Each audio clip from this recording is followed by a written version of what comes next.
Hey everyone, welcome back to Singles Connect Community Podcast. We are here again, the dynamic trio, and we are super excited for this week's topic, bringing to you live from not Texas, Dallas, Texas, to the rest of the world. We hope that you're having a beautiful day. It's a beautiful day out here in the city, and we're really excited to get back together. I hope my co hosts have had a beautiful week and you guys are ready to rock and roll. But before we continue, guys, don't forget if you're still shacking up with us, you're trying to see if you like us, you want to date us, you want to marry us. Listen, make sure you commit. It's like our own commitment. We're not even asking for too much. Just a free subscription from you. Turn your notifications on. And one last thing, please share our podcast with your community. There is love in sharing. But let us also hear from you. Comment below. Let us know what your thoughts are on this episode today or any other episodes that you have watched, listened to, and also let us know what you would like to hear from us. What are the topics that are burning in your heart you would love for us to talk about? Let's hear from you, our community. Without further ado, we are welcome to the Singles Connect Community Podcast. Akan, Stacy, what's going on, guys? Welcome. Happy new weekend, I think. Yeah, Hi everyone. last Good weekend of last afternoon. weekend of March, we're glad to be here. Yeah, Going through the third month just like that. Absolutely thankful, and as usual, we're here to chop it up. Discuss, make our suggestions, conclusions, and just give ourselves great advice. All right, my beautiful Stacy, how are you doing today, my dear? I am great. It's the last day of the month, the last weekend of the month, as Akan said. It's just amazing how it's just flown by so fast. I'm still holding on to my seat. I can't believe we're at the end of the first quarter of the year. This like the year just started. It's scary, but we're here. We're rocking and we're rolling, and we're just moving forward. I think it's the season because I'm wondering like the sun is still going in 24 hours. Everything is still happening the way it's been happening since we were born. How does it seem all of a sudden like time is going by so much faster? you know it's kind of like when we were growing up and you can't wait to grow up and you feel like where's the day, like everything needs to go.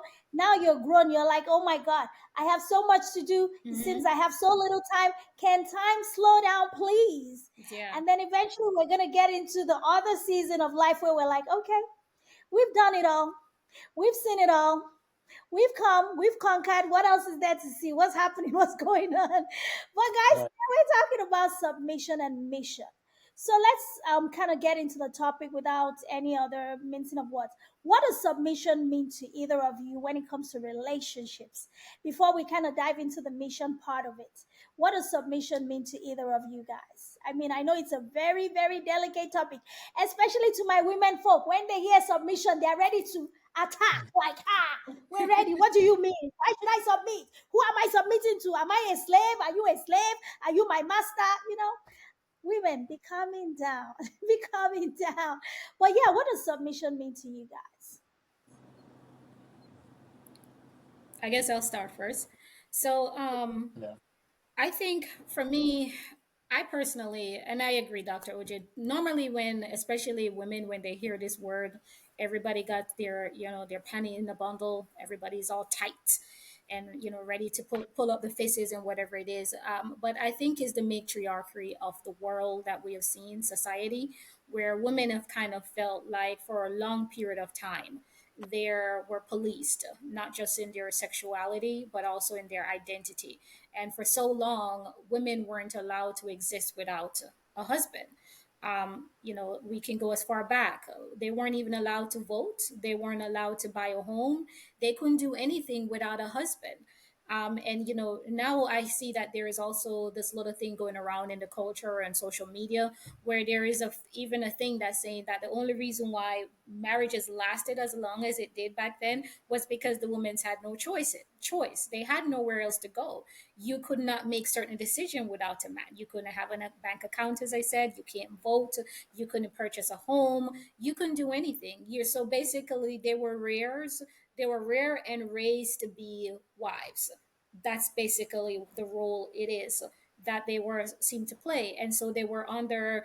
I guess what they would call, and I don't necessarily think that those type of era that I'm talking about, or back then, is what submission looked like. That's not to me what it looks like, because it seems as if they were like under those husbands, under the heel of those husbands. They weren't allowed to have a voice, really. They didn't have much independence. They didn't have much creativity beyond raising the children and just being a domestic partner. But we have long far graduated from that stage. And some men may not have graduated from that mentality. And I think that's the main reason why women have such a big problem with the word submission. But my dear friend here and our co-host Akan taught me a beautiful word that I think is a great substitute for the word submission. He calls it merely cooperation. So for me, submission, as he says, and it is really two people cooperating with each other that has Mm-hmm. one common goal for their marriage and wanting to see them be successful in that marriage. Now, when it comes to the submission part of it, the good book says you submit one unto another. It doesn't say that one person has any, to me, authority over anyone else. Yes, he created, if, especially if you're in a marriage that you consider, because let's be honest and Mm-hmm. practical, not everyone believe in the Christian values and the Christian standard. Everybody has their own belief systems and custom. That the husband is the priest and the head of the home, but what that gives him is authority to me to protect and to provide and to guide his family. But he's also doing that in cooperation with the in effort of his wife. That's why to me it says one submit yourself to another, because there are times that the way I view submission and the way I look at it, that it's interchange and it's intertwined. And that's because there are times when you're going in leadership with maybe this is the direction we need to go in right now. This is the plan for the next 6 months. This is the plan for the next year, the next 5 years. And this is what we're going to submit to. This is what we're going to yield to. And that could be the goals of the husband, or it could be the goal of the wife. And you intertwine or you interchange, I think is the right word I'm looking for. You interchange at times depending on the direction the marriage is going in, or the goal of the marriage, or what you guys are trying to accomplish. So to cut a long story short, my viewpoint or definition of what submission look like to me is two people having a common goal together and they're cooperating with each other in order to accomplish that goal. So that's what it looks like to me. And at any given point in a relationship or a marriage, it could be I am submitting to the role of my husband, or the Mm-hmm. husband could be submitting to the role of the wife in terms of whatever the agenda is and the goal and the mission and the purpose is for the marriage at that particular time. I love it. I love it. I can. What about you? Well, Stacy pretty much has given like a beautiful, you know, like definition of what that means. For me, submission just simply means cooperation.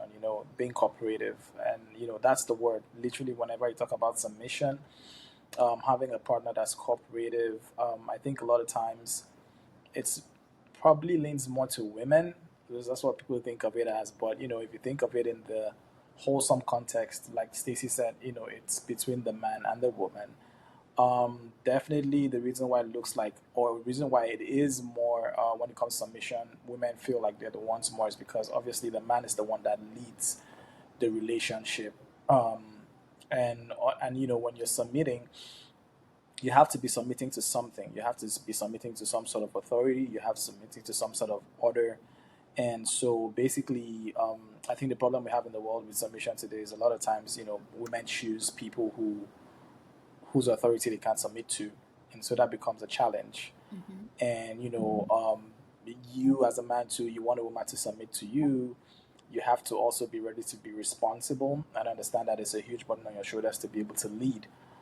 There's no room for not being, but being ignorant is not an excuse.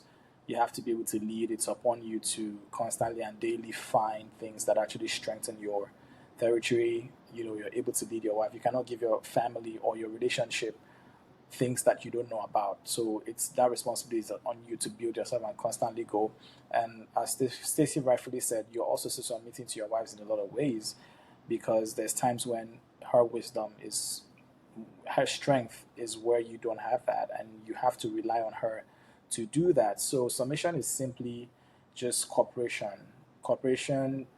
in terms of how you're moving, cooperation in terms of adaptability, because you all will hit challenges, you hit rocks, you hit, dead ends. What happens at that point? You have to adapt. Often that's when pressure is added to the relationship. A lot of times that's where it breaks for some people, because some people are good and great till there's pressure added on the relationship, and then when the pressure adds, the center cannot hold. So in those areas, that's where your level of cooperation and or submission works. However, when we talk about submission, it varies from context to context in different cultures. Mm-hmm. There's a higher level of submission in some cultures, also based on things like religion as well. There's different levels to being submissive, in a relationship. So really, the culture also really influences that. And now we're no longer, back in the day, I would say maybe 20 years back, culture was there was a more clear demarcation in terms of culture and race and where you were from and how things were done. But now those lines are blurred because of the things like social media and the inception of like technology, which is a great thing, but has also come with its disadvantages. And so therefore, we have a lot of misinformation on the internet about the roles of man and woman and who to submit and who not to submit and what to do. So that's where we found ourselves. So it's left for us to sort of really think of what we're doing, you know, really understand what the message is, really understand what the dynamics of a relationship looks like, what really makes it tick, what makes it move forward, and then actually go with that message, and sort of enlighten people on what submission looks like, which is for me it's cooperation. So that's what I have to say about submission. Amazing points of view, very aligned. But let's get a bit divergent. So, where do you think we missed it? Like, as a society evolving over the years? Yeah, granted, patriarchal society, men, being in very powerful positions over time, relegation of women, all of those things. So, how did we now misunderstand this whole message or concept of submission, that it became such a diversive context, in especially in the church? When you bring it up, it's like it's a trigger for most women, and they don't even want to hear it. So how did we get it wrong? Because if the way you've said it sounds simple enough, right? Two people working harmoniously together, so cooperating with each other, sounds good. But how has it become such a diversive context for us in our society now? I mean, how did we get to where we are? And then how can we now begin to correct and right the wrongs of bringing it back to more of a holistic point of view, where we can begin to see it as a good thing, as opposed to being something that gives one gender an advantage over the other? Um, well, I think Dr. Oji, as I said before, is because for such a long time it was the whole word submission, I think, was abused. And I think it was also used in a way to enslave women in a lot of ways. Um, I think that we come from a monarchy, or world evolved from where women was seen of subservient. They weren't seen in the same um, respect form as like men. They weren't seen as equals, and women were treated less than. I said, they were like subservients to men. They were only seen to be only useful for certain things, whether it's for sexual pleasure, just to bear children, just to be able to handle or to do domestic things. And then for just those things is pretty much what a lot of them were seen for a long time. And but then time evolved, and they started being able to play a better role for partnership, where men started to see them more valuable. You can look at the women's right movements of over the years. They weren't even allowed to practice certain careers, like being a lawyer, becoming doctors, teaching. There is a lot of careers, even in the army. If you, I'm sure if any of us choose right now to Google even the United States Army, when women were start even to allowed to be part of the United States Army itself, which is supposed to be the United States is supposed to be what they call that the more modern culture, the Western culture, where they're supposed to be considered to be more civilized. If Mm-hmm. their argument, not mine.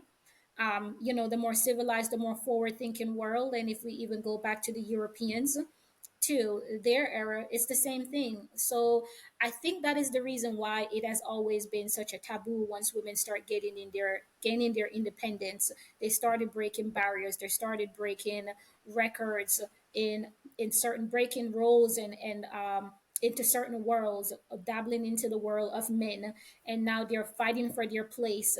And for so long, the conversation is, or even the tone is, know your place. Even now, in this 2025 that we're in, Mm-hmm. some men still talks to women in those disrespectful tone, in those tone like, know your place. I don't care what degrees you have, I don't care what you have achieved, I don't care who you are or what your last name is. I don't still see you as my equal. You still don't have a leg to stand on. So for a lot of it, I think it's just the history behind it. And again, if you go even take a look at maybe our generation from the 2000, the early 90s and the 80s, how was women perceived in those times? We can go to the rap music where they were called bees, bitches, and hoe, and all you saw them as was shaking their booties. It was more of a sexual, you know, what do you want to call it? They were also again subjectified again just based on sexuality. So I think it's a lot of things over the years that has caused them to be so, I guess, resentful and bitterful towards the word.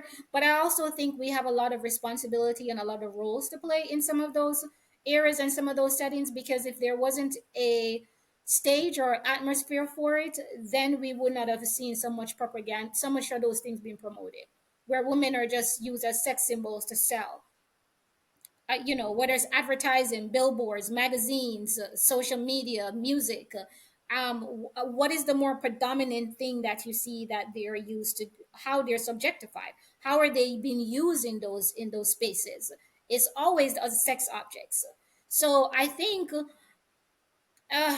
a lot of things, but mainly I think it's those things that has caused some of those things. You see other women of the other spectrum on it that is advocating for young girls and women that are leading the next generation to come forth and do better, to set better example, that we are so much better than this. And you have men too that are also advocating with us that you're better than this. We expect so much more. Look at what you guys have done, what you guys have contributed to history. You guys are, your being is so much more important, is and is a bigger existence than just the little other things and that you see every day. But I think too that we have kind of played a lot of roles in that too, because I think that once we got a little bit of power, I think that some of us use it in the wrong way, and that kind of perpetuate that type of thing, that is the only thing that you're able to do. But yeah, so I guess just a little bit of some of where my mind is going when you ask that question of where it's, Yeah, where it all is coming from. But I think it's coming from a lot of places. it is. I can. What are your thoughts, sir? Yeah, I pretty much what Stacy has said, but I'll just put a little bit there. I mean, in order for you to understand what's happening in the present or what happens in the future, you're going to have to look at the past. And I think what Stacy just talked about was the past. In the past, you had women who were up, there was oppression. Women had to fight for their rights to drive and all these things. And of course, there were men who advocated with them, had them to fight. But basically, when you have a situation where a certain group seems oppressed, in this case, women, definitely see lower on the bar, and seen lower as men. We have to just call it for what it is, and that can also cause resentment. It can cause resent. Not it can. It did cause resentment over time, and so you have this group who is sort of going through this phase and seeing themselves on the lower spectrum, you know, in life, and then as things go on and as we start to evolve and everything, of course, women's rights comes in, and women are advocated for, and they're getting their their power, and also being able to also do the roles, like fit in the roles where men were. Because let's face it,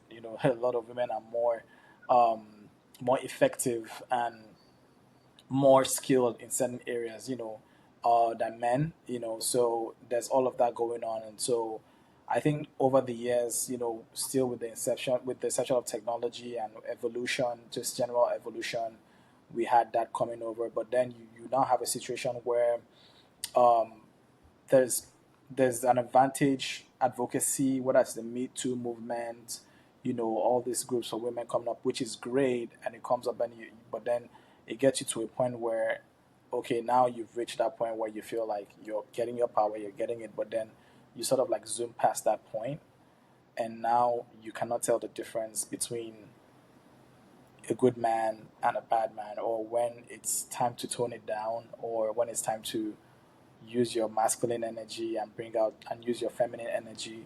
And then this is where we get to the era of mixed messaging. This is where we get to the era of, you know, the mix of the resentment, the mix of the need to survive, the mix of the need for the mix of the need to compete, which is supposed to be healthy competition, which is allowed, but then it becomes unhealthy competition, to a place where now you're lost. It's like, okay, I don't know where it is. I don't know what's happening. And we cannot forget that also the men, on the other hand, still trying to, some people are still trying to take you backwards to the past. This is how it should be. This is what it was. Hmm. I'm going to make sure it's this one. I'm not accepting this, to those men. So now you have women not being able to tell the difference. Sometimes even when you made a good, okay, because there's trauma to be dealt with. Trauma has been built on a certain way. A Hmm. lot of times that trauma has been passed to the next generation, right? And the messaging has been passed. Oh, you got to do this. You got to take care of yourself.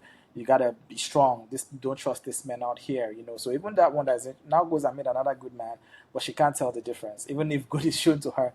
Yeah. So everything is mixed together, and we have a quagmire.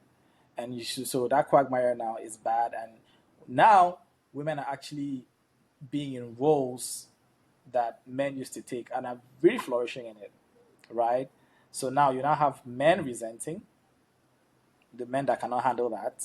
You have women who are in roles who are doing what they need to do, but then there's also women who are in roles who feel like, okay, now I got the power, I can do whatever I want. I want to do whatever a man is doing. So it's all of that stuff. So it literally brings us back to, okay, what works and what doesn't work. And for me, that's what I'm interested in. That's what I put my, listen, like we can stay on all these things. We can stay on what is, what was, what is working, what works, what gives us peace at night, what lets us sleep, what Exactly. allows us to flourish, what gives us happiness, what increases our life expectancy, and this is where work has to be done, because there's all of this chaos, and you have to do work. So in the modern society, in order for you to flourish in a relationship with submission and being cooperative, you're going to have to be ready to work. I don't care how good or whatever, you have to work, because now it's an active thing. That's where commitment comes in. And so I think that's how we sort of reached here. And then with the current society and no one knowing, social media, like I said, misinformation is big. We have to. Social media is a big, Mm, thing here. Those who are, there's not enough people who are mentoring. There's not enough people who are. So some people just have to turn to whatever they see, availability of information, and you don't know how to do it. So that would be, for me, the the evolution of how we got into this mess and all of this is going. And so, you have the higher rates of, whether it's divorces or, hurt trauma and all of that stuff. It's because of that. So great. So where we are today, I saw something on social media the other day. Namibia, the first country in the, I guess, in the world that has the top three leaders, women, female leaders, president, vice president, and I think whoever comes next after the vice president, all of them are women. So now it's like, okay, we're finally getting to the point where we're seeing massive impact in the front facing, forward marching female movement. But now most people would say that really makes women less amenable to submission and understanding their role in society or in relationships. So if we're not looking at it from a big picture of society, let's bring it back to the relationships. A powerful woman in a relationship with a guy, maybe equally powerful, how do they balance out whatever it is roles they're playing in their whatever career life or whatever sort of power they're able to wield to still being able to build successful relationships. Because you guys know that the trend now is when a woman is massively successful, she's doing well in her career, she's making a lot of money, she's calling the shots, chances are most likely that that woman is unmarried or is unable to sustain a relationship. Why is that the case? Why do we have to pick one over the other? And is there a way for us as women to begin to understand that, okay, yes, we finally getting all of the success that we fought for, the movement for us to get equity in education, equity in pay, equity in opportunities. Finally, those things are becoming a reality. Nobody has to ask for permission anymore. You just go and get it. But why is it that it seems like we're now sacrificing our relationships at the altar of success? And how do we begin to find a balance? Because I feel like we really need to understand that our gender roles, as God created us as man and woman, it hasn't changed still. Regardless of how we try to evolve and get better and rise or whatever it is that we're all fighting for, our gender roles when it comes to the family and the relationships have not changed. At least I still think so. Women have traditional roles, men have traditional roles. It doesn't mean just because you're saying, oh, you have your traditional roles, all of a sudden I'm saying you're subservient to one. That's just the way I personally believe it. Or is it an old school thing, or do we have to take that away and just rewrite the rules? Because that's what it seems like the world and social media is trying to do. Let's go. Um, I don't think so, Dr. OJ, but yes, I think you are right about that some women may find it challenging to turn off that, to turn off that part of your brain once you walk through the door. That, okay, at work, I am a leader. At work, I am thinking for other people. At work, I am telling other people what to do because, you're in a managerial leadership position, CEO, CFO, whatever, all the O's you can think of in the world or in the vocabulary. But I also think it boils down to mutual respect. Akan said something when we first started, and he said that if a lot of women are picking men that they don't respect, and that is basically to me where the fundamental of it starts. It starts with your mindset and how you think of a relationship and what is the purpose do you think the relationship should serve, or this person, of you guys even being together. But let's forget about the optics, that we look cute together and I just want pretty babies, or I want cute pictures to post on Instagram or whatever social media platform is your preference, whether it's TikTok, Facebook, Instagram, whatever floats your boat. Forget that that's what you're trying, that's what you want, this nice um you know photo finish thing to put on your desk to brag about, and forget that's what it is about, that you actually respect the person. Because I have met women, and I've heard it said so many times, that they're even right now in their dating, their courting relationship with a man, that this man cannot even suggest, I don't like what you're wearing, change, or this makes me uncomfortable with you wearing that. There are women who feel like a man can't even say that, but you can't tell me what to wear. And that to me is mind baffling, because I'm thinking to myself, if I am in a relationship with a man that I am in a relationship doing all the things that you do in relationship, whatever your relationship looks like, and this man, this is somebody that, let's say y'all are intimate, whatever it is, this is somebody that is, you're letting into the most inner part being of yourself. And this person cannot even tell you that I am uncomfortable, sweetie, with what you're wearing. This makes me very uncomfortable. I think it's too much. And the person doesn't can't even say that to you. There's no respect there. You do whatever you want in the relationship. You talk to the person out of pocket. You're disrespectful in your tone, and all of that type of stuff. And I think that's where it boils down to. And these are the same people that end up at the altar. So this is why there is a big problem with the whole submission thing, because to me, you guys have to have mutual respect for each other. That's how you communicate well, is because you respect each other. That's how you show up in supportiveness for each other, which that is also one of the definition too of submission.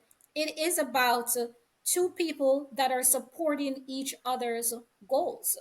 That's what it's about. You're just supporting whatever this person is about right now, what makes them tick, whatever their world is around, and I'm supporting you, working together, one corporative element. But I really think the biggest problem is respect. They don't respect each other, and women end up in relationship with men that they have no respect for. They're in relationship with men that are not really men in the relationship. I don't know if you guys saw the video that went viral last week with the lady that bought the guy a car, and she tracked the car and it was at another girl's house, and she took the Uber to the house. Then she got in the car while the lady confronted her in the driveway. I respected the fact that she didn't argue with the lady. She just told her, "This is Mhm. my car, it is in my name, and I'm going to drive away." And then the girl was there pleading, "So you're going to leave him stranded?" And the woman was like, "Yes, I'm going to leave him stranded." And she got in the car and drove away. But the first Yes, problem can you I share have the with that video?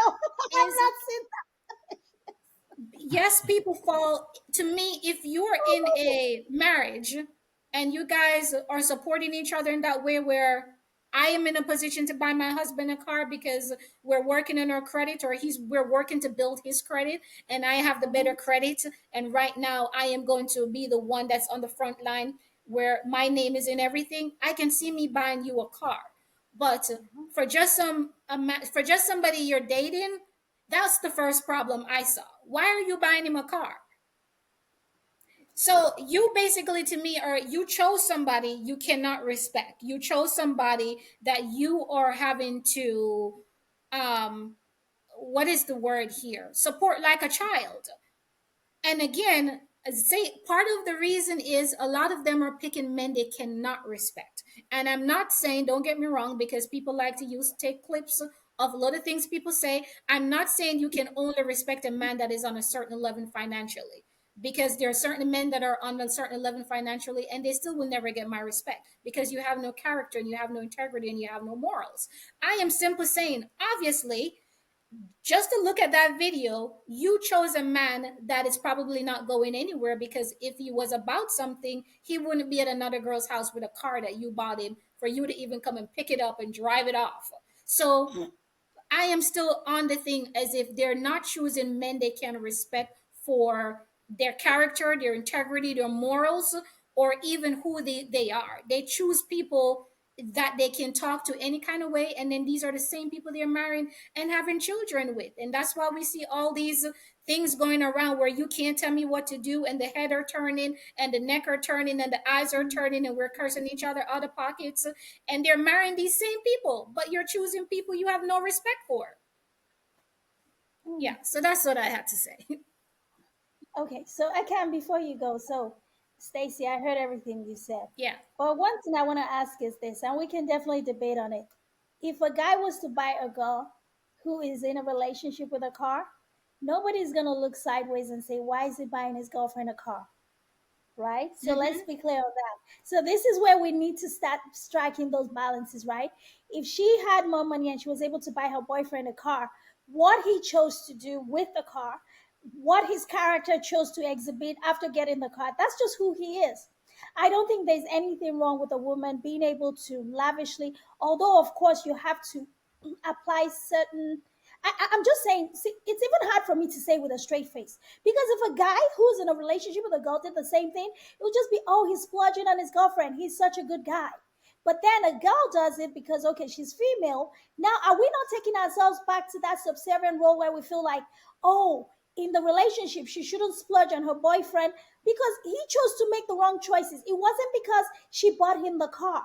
The fact that she made more money and she was able to afford a lavish gift is not an indictment on her. It's him, his character. He's a bad person. He's irresponsible. So now I look at what you're saying and look at it like, we're picking these men that we don't respect. Why are we doing that? Is it because there's so much trauma that people are not healed from?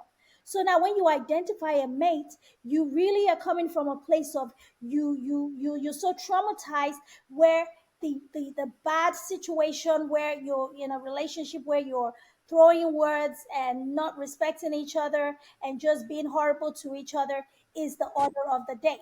So yeah, I don't know. We can talk about that. But yeah, what are your thoughts, Akan? So go ahead, Akan. Uh, I'll then I'll add what I want to say.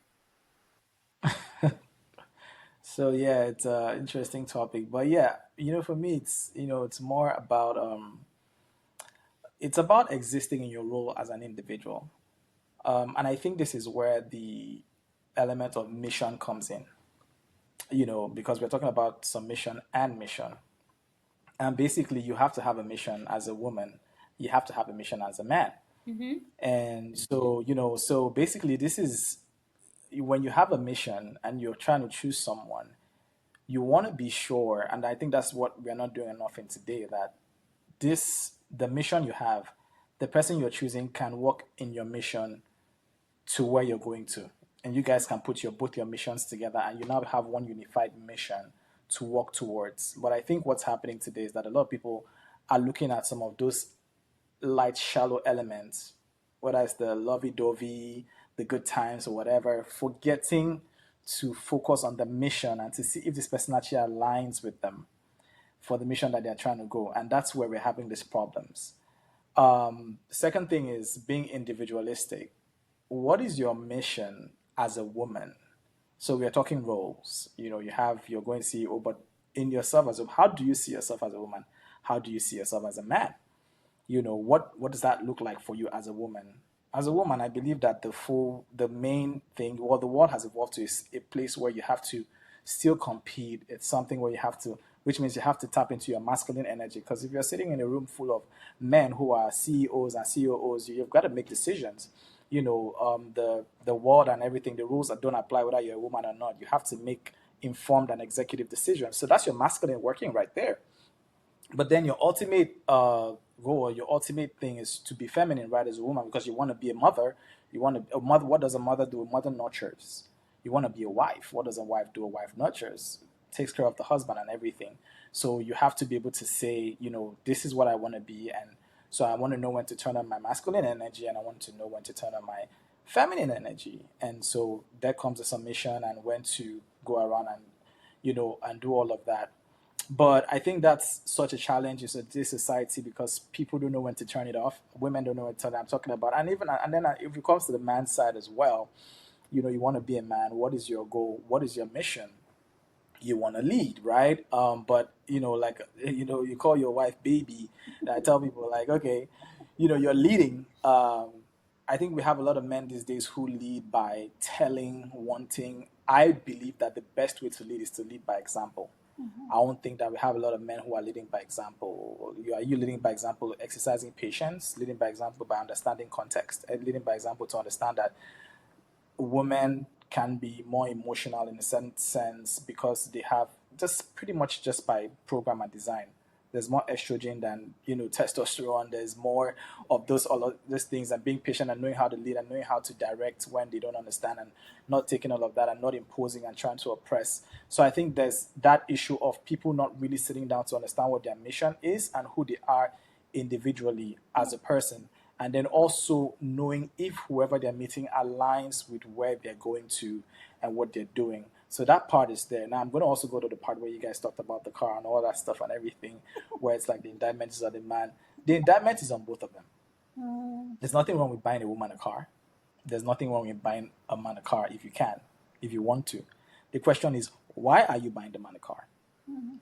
I was Why going are to you come buying back the to woman that. a car? That's why I wanted to go back to it. It's going to be to Dr. Why are you Richard's buying point. the man a car? Because there's also situations where women can't turn off their masculine energy, Mhm. and they want certain things, and they want to remain in control, Mhm. because we have to be really frank. I've seen that a lot, where women enjoy control, and I understand that it's something that happens. And so you pick someone who seems a little weaker in a certain sense, and then you put this dynamics in play that allows you to control the relationship, because you think you can control. And the truth about it is, you can't control the man. I tell people every time, even a man that feels he can control the woman, you can't control the woman. The only woman that is going to stay is the woman that wants to stay. The only man that is going to stay is the man that wants to stay. Mhm. Now, if you took the time to look at how these people were living their lives, you would see that buying that car is going to cause damage, or buying that car is going to cause growth. Example, you True. met someone. It's a hard world. We know it's very hard for men competing, whatever, the whole thing's going, whatever, even women too. So maybe you met someone. If their values aligned and were in place, I always tell people, what did someone do with ground zero? What did you do with the little that you had? And what are you doing with it? What you do with the little you have is what you're going to do with the much. Mhm. You meet a man, he's smoking, he's womanizing. There's a lot of things you can't explain. You can't explain transparency, you can't explain honesty, and somehow you feel like, oh, it's fine because he looks good, he does certain things a certain way, and somehow when you get into a relationship or marriage, things are gonna change. It's not gonna change. It's gonna actually multiply. But if you meet a man whose values are there, I always tell people the only thing that gives you an idea, and this is what something that I'm living by now, is a results based life. Mhm. Check the scoreboard. Yeah. Where was this person born? What did they do? What have they done? Can you see it? If Mhm. you're going straight, honesty, can you see it? Can you verify hard facts? This is what this person has done. This is where they've been. This is what they've done over time. This is how they respond. This is how they do things. This is what they do. They go to church. They get involved in this. They're doing this. You know where they are. Their yes is their yes. Their yes is their no is their no. In that kind of situation, I promise you, if you made such, because I would look at that as an investment for you to grow forward, I don't think you would get the same response, the same this thing that you had. But that further speaks to where you as the lady is, or you as the man is. So you picking people who do respect you, do you respect yourself? Mhm. Do you respect yourself? You have to look at that because it might because maybe you respecting yourself and picking yourself has would let you understand that when you see somebody that is not respectable or cannot go with your mission and cannot do these things, you're able to pick it up fast. I tell people you get to a stage where you're so self-aware that in 3 sentences and in 2 days or one day talking to somebody, you can already pick it up. It doesn't take time. It doesn't take that long. It shows for itself, but you get yourself to a level of awareness.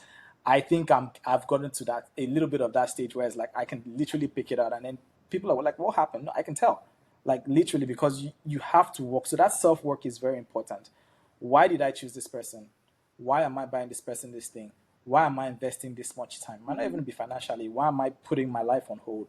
I thought my life is supposed to be working in tandem with the person, and we are interdependent and working together.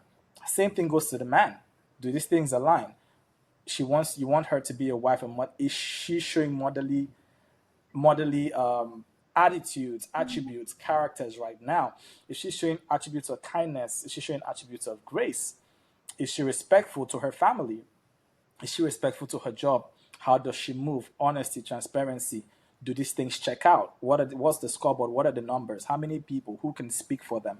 What are the referral? What are people saying around? How is she moving? How is she dressing? Same thing goes to the woman. It's like, but I think like we get to a place where we overlook these things and we're like, okay, and it's like it's not easy, but people don't want to do the work, and then you get into situations where you feel like, and then you have expectations that are unrealistic, and then we end up in trouble. So for me, that's a summation of the whole thing.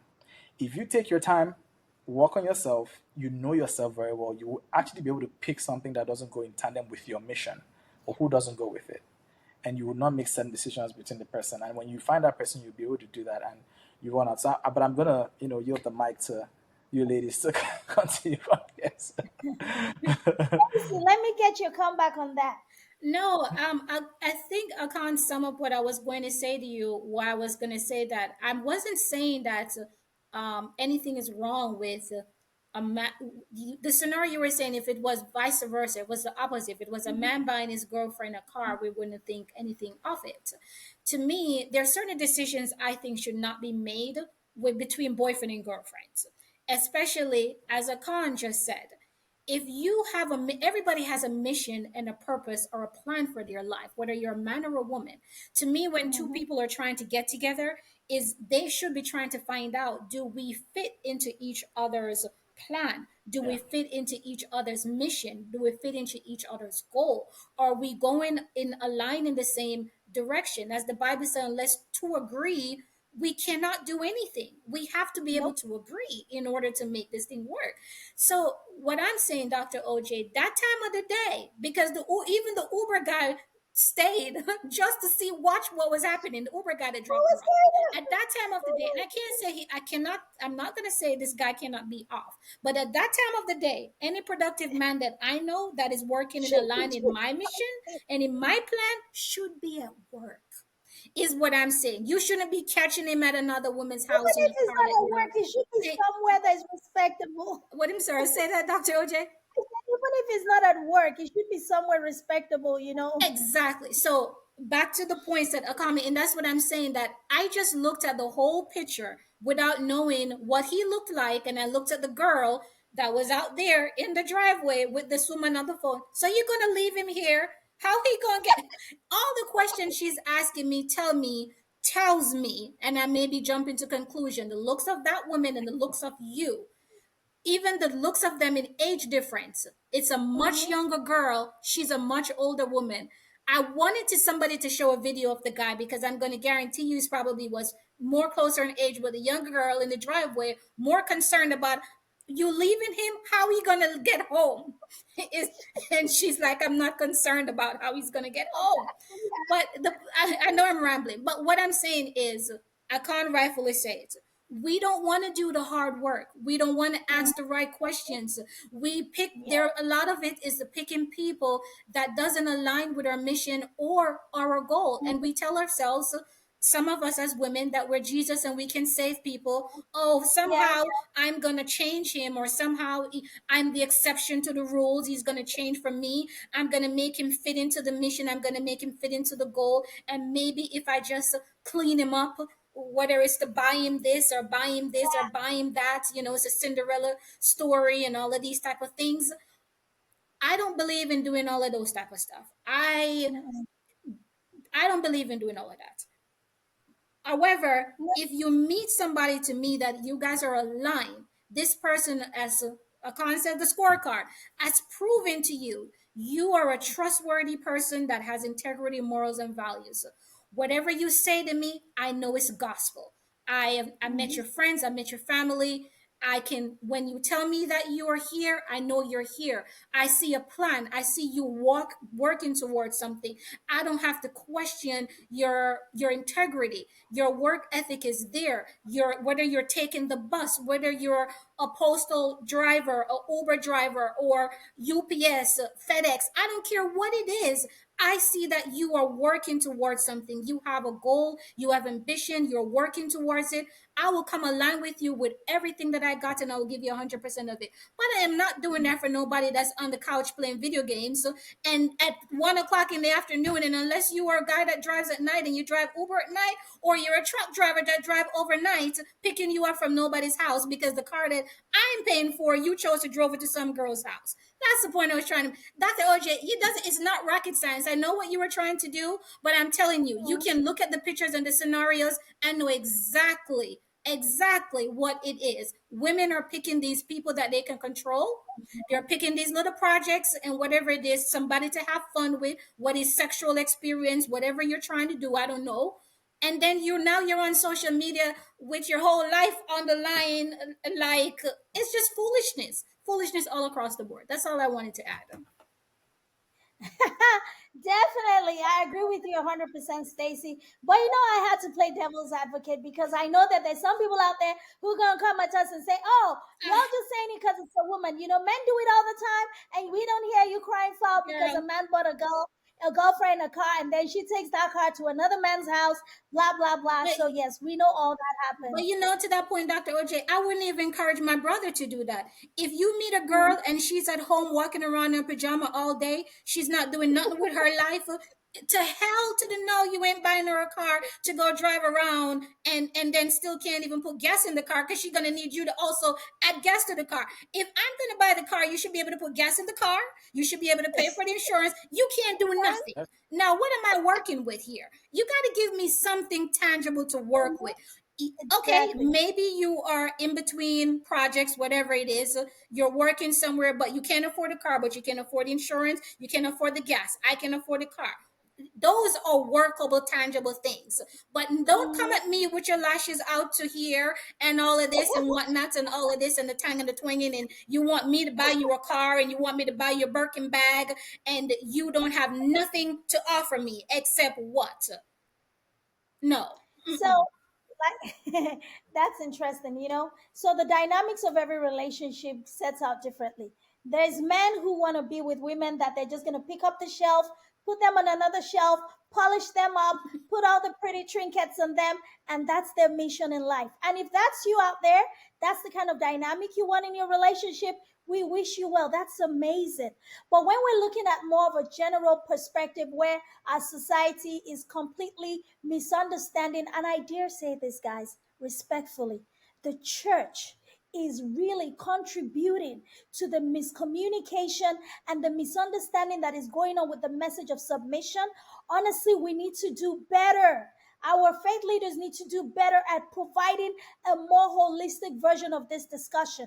You know, some pastors will get on the pulpit and talk about women submit to your husbands, husband, you're called to love your wives. You have to explain how that actually works in the home so that when these people get home, they're not beating each other over the head and trying to reinforce something that you have planted in their subconscious, and now they're regurgitating it in a way where we see families are breaking up as opposed to coming together. So we need to do better. And for us at the Singles Connect community, that's why we're here to try to right some of those wrongs. You know, my brother Akan said, submission is cooperation. God did not intend for anyone to come here and do this. You know, when he put Eve in the picture, he said, oh, this guy cannot be doing all of this work alone. He needs someone to help him. So he didn't come there to say, oh, tell her what to do. You know, she's going to be here serving you. No, it's a help situation. I'm meeting your needs, I'm helping you, and you're meeting my needs. We are all meeting each other's needs. In fact, when push came to shove and everything went downhill, Adam said, ha, it is this woman that you gave me. He was so quick to throw her under the bus. Poor Eve. But you know, the reality of the matter is that's because I'm sure they had a relationship of he would defer to her authority and he would listen to her when he thought he needed to. So it was easy for him to kind of be in that situation where he was listening to his wife. So as they say, like a wise woman builds a home, I've heard it said a wise man listens to his wife. So submission is a two-way street that we can all benefit from understanding what is the mission, like you know we all talked about the mission of our family, the mission of our relationship. Where are we headed? Is it in the same direction? Do we have the same ethos? Do we have the same vision? Do we have the same mindset? So if we all have that together, and I think we need to do better as a society, trying to focus on the right things, focus on the mission. It's not just the looks. Yes, the looks are good. It's nice to have a nice arm candy, like a nice pretty lady, a nice it all those things are good aesthetically, but honestly, after a while, those things no longer even appeal to you. Because I don't know how much of a honeymoon period most couples have. I don't have data on that, so I can't really speak to it. But the honeymoon period comes quickly and it goes, and then you got to start dealing with the real life stuff. And that's when you begin to understand, oh, he's going here and I'm going here, and this is not going to work. We're not going to make it unless we redirect and try to plan and put our trajectory going in the same direction. And that way, submission becomes easier. So when people, I heard a lady talked about on social media. She's a very strong feminine energy educator, trainer person, and she talks about the fact that when she met her husband, one of the things that really helped her develop herself as a feminine energy person, not a feminist, because I don't subscribe to that feminist stuff. I'm sorry, I don't subscribe to that. But understanding her feminine energy was a blessing, was because he helped her to be soft. He helped her to be very soft in not worrying about all the things that she was trying to take on. So her husband was the one that helped her to really discover her soft side. So she embraced that softness and she used that as a strength to build her relationship. So, yes, she had some masculine energy in herself, but she allowed her feminine energy to be dominant in her relationship with her husband, now allowing him to be more of his masculine self, doing what he needed to do in that relationship. And that is not to say that he doesn't defer to her leadership when he needs to. That is not to say she doesn't have a right of speaking or making decisions in their relation. She has a lot of power, but she knows that her feminine energy and the ability for her to allow that to take the lead whenever she's dealing with that man, it got her everything else that she would have ever wanted. And I really, really subscribe to that. And even for most of us who are female leaders out there doing all of the amazing things in the world, if we're really looking to build relationships, trust me, our masculine energy is not going to allow us do that. I don't care whichever way you want to chop and dice it. You have to put forward your feminine energy, because if you're claiming you're a woman, you're a female, the feminine energy has to lead the way. It doesn't matter. That is why I believe in the traditional roles that God has given men and women. We have those traditional roles, and we have to honor it in each other. Honor your masculine side. Use it for what it's intended to do in the boardroom, in the marketplace, at work, in business. Use it to roll heads and make a lot of money and do all the things you need to do. But when it comes to this relationship thing that we're talking about, there is no, I don't know, there is no way under above it. You got to go through the feminine energy path so that the men can come in with their masculine energy, and we can meet in the center and cooperate together. All right, guys, that's all I have for you guys today. But let me hear closing thoughts from my beautiful and handsome co host as we round up our podcast today. I Well, definitely think we need a part two to this. I think we need more time to unpack this topic. That's what I'm going to say. And my only closing argument is to say congratulations to Akan. You said something in one of the thing, what you said, that people ask you, how can you detect that? It's because you're a man of intention, and where you're at is that you have probably have asked God, and God has given you a ear to hear your wife. That's the reason why you're able to detect the foolishness within two conversation, or 3 minutes, Boom. or 2 words of a conversation. So that's all. Yeah. That's my closing argument. People, drop it in the comment if you think we need a part two to unpack this. I think there's much more to unpack. So thank you guys for yeah, Yes. joining us on this beautiful, warm Saturday in Dallas. yeah, it's definitely an intense topic, a very intense topic, and for me, it's just um, man, woman. I'll just say, as a man and a woman, while you go through your life and while you need a partner, because we as human beings, we are built for relationships. You know, try to identify what your why is. What are your whys? Why am I doing this? Which is part of your purpose, and also understand that a lot of times your motivation towards when it comes to picking a partner is also closely tied to based on what your needs are at that point. Mhm. And so you need to really look at self and understand, what do I need right now? What does it feel like I need? Is loneliness making me need something that does not align with my purpose, my mission, my vision? And really identify that. Be truthful to yourself, because you see, if you're truthful to yourself, then you can say, oh, okay, I think I'm needing this. I feel it, like maybe it's just temporary relief that I need. That's why I'm really drawn to this person who I know is not responsible, is not good, but looks good.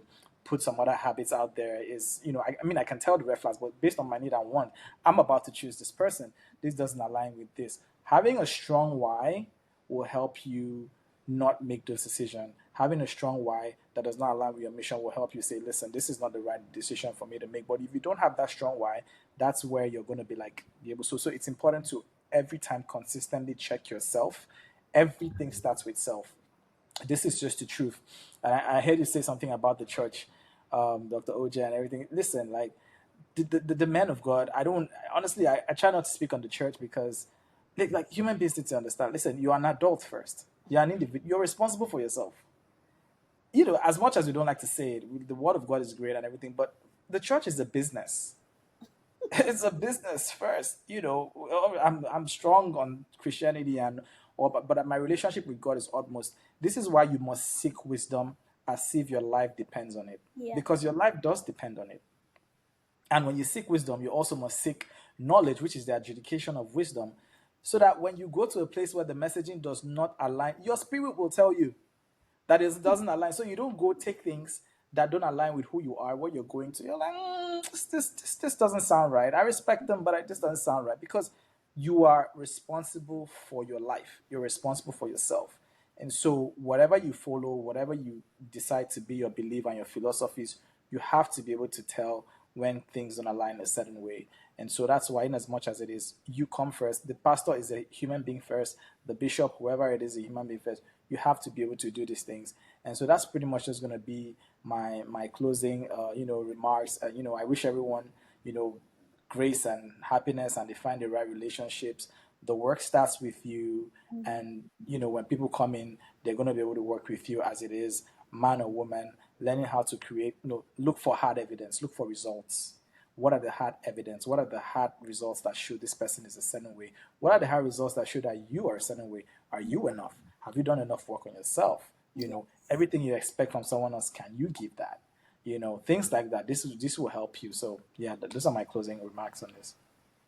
All right, guys, it's been another amazing week at the Singles Connect Community Podcast. Don't forget to subscribe, turn your notifications on for our next episode. And if you haven't caught up, make sure you binge watch our past episodes and get caught up on all the tea talking about relationships here on this podcast. We will be back again next week. But before we get back, make sure you comment on this episode. Let us know your thoughts. Let us know if you need us to do a part two, and we will bring it your way. But most importantly, share this content with your network and let's all grow together. All right, y'all. Happy weekend. See you next week. Bye, guys. Bye. Have a good weekend. Bye, everyone. Have a good weekend, guys.